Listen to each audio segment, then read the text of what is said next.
Welcome to భక్తివం channel.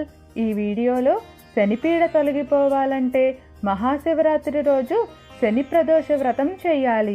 అది ఏమిటో ఇప్పుడు తెలుసుకుందాం.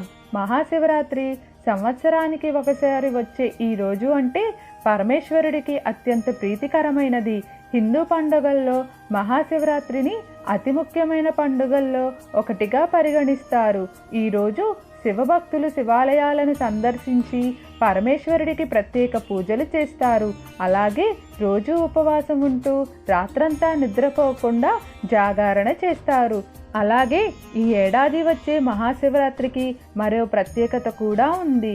ఈరోజు శనిపీడ వదిలించుకోవటానికి కొన్ని ప్రత్యేక పూజలు చేయాలని పండితులు చెబుతున్నారు.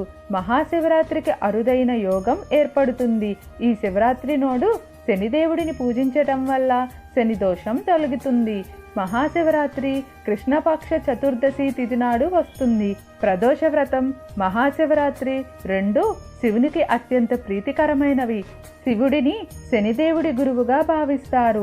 మహాశివరాత్రి అలాగే శని ప్రదోష వ్రతం రెండూ కలిసి వచ్చినందువల్ల ఈరోజు శివుడిని శనిదేవుడిని పూజించటం వల్ల జాతకంలో శనిపీడ తొలగుతుంది.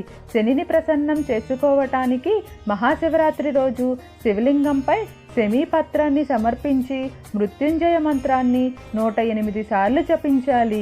ఇలా చేయటం వల్ల శని మహాదశ, సాడే సతి, దియా అంటి ప్రతికూల ప్రభావాలు తొలగిపోతాయి.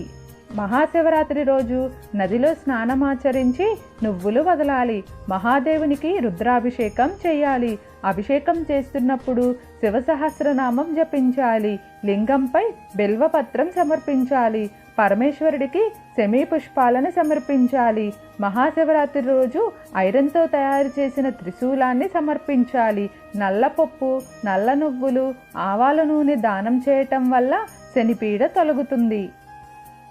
మీకు ఏమైనా సందేహాలు ఉంటే దయచేసి కామెంట్ సెక్షన్లో తెలియజేయండి.